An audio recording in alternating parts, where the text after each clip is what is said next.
Hello, cuties. Welcome to Pajama Talk, because that's the only kind of video I have the time to make nowadays. So I hope you guys have been enjoying Pajama Talk, but if not, sorry. I know I need to edit another video of my mom and I running through a corn maze, but life has been busy. And NaNoWriMo is mostly the biggest culprit. My job is also a big culprit of that as well. And yeah, I haven't had much time for anything else.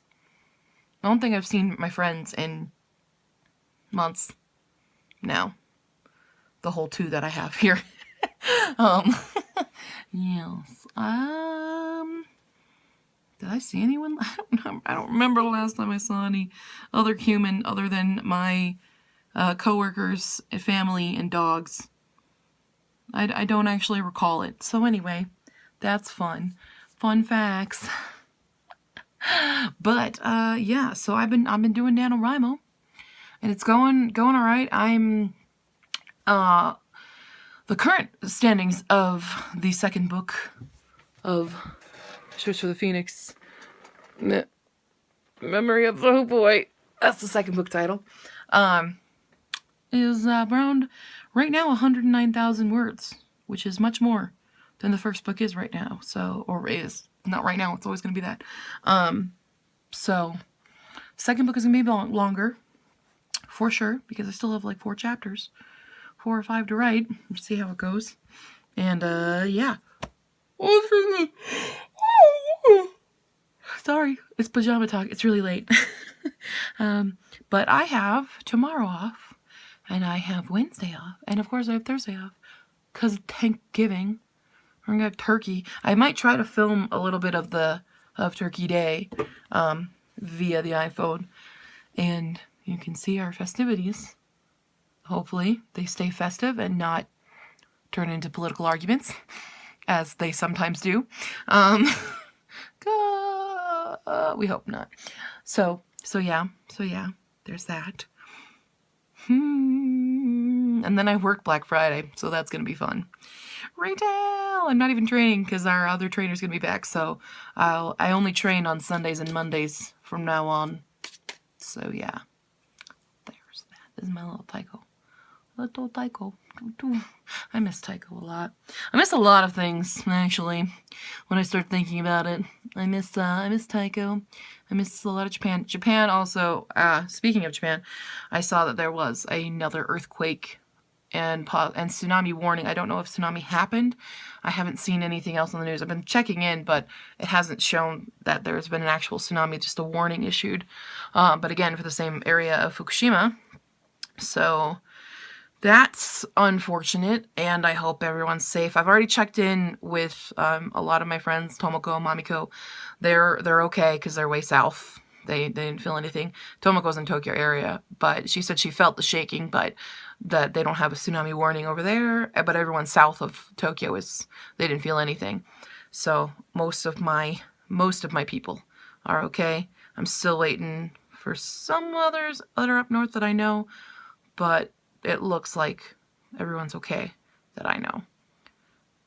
Pretty sure that my Akita people are okay, unless they were in the area at the time during their travels or whatever. So keep Japan in your thoughts, guys, because that's it's just awful. It's just awful.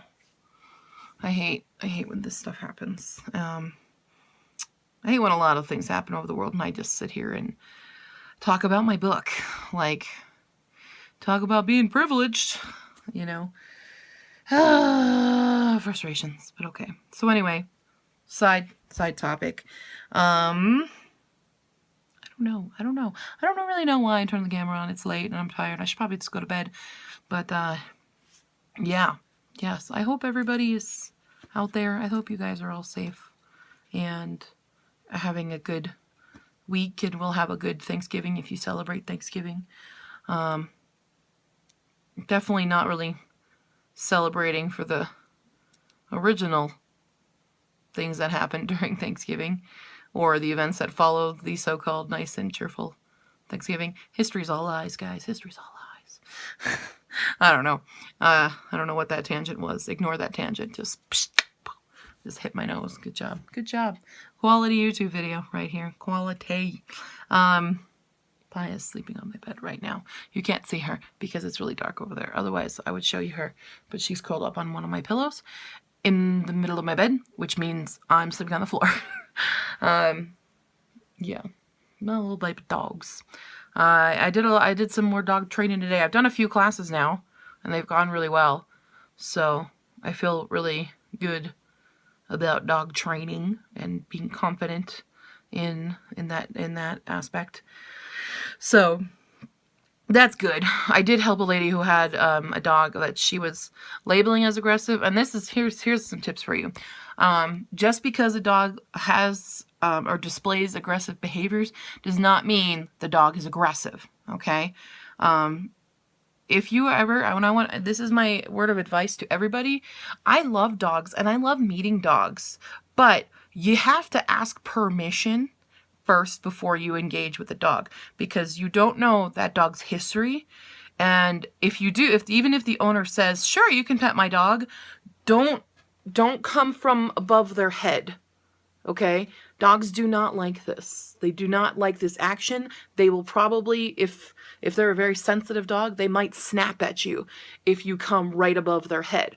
What you should do is you can either, well, obviously close your fist like that, but not like, again, not over, because that's a hitting motion. You're going to come kind of under their chin and let the dog kind of sniff you out, and then you can kind of open your hand and give them a little scratch under the chin. Dogs like scratch under the chin, and they like being petted on their chest because it gives them that role of dominance over you. Not saying that they're a dominant dog, it's a dominant behavior.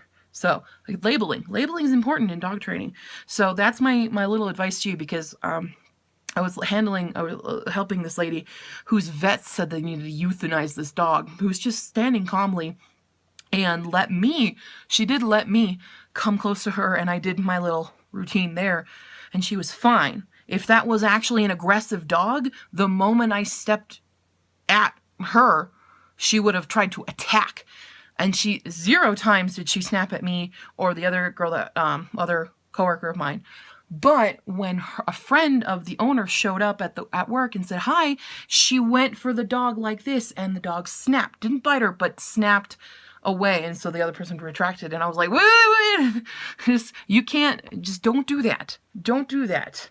If the dog comes to you in a playful manner, read their visual cues, okay?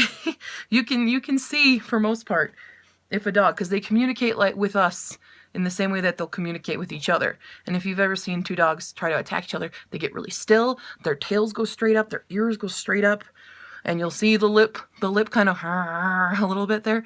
You'll see this. If you're paying attention, you'll see this. So, and the other day, even, there was a rescue going on, and this family had brought in their Shepherd Husky mix to meet a dog their friend wanted to adopt.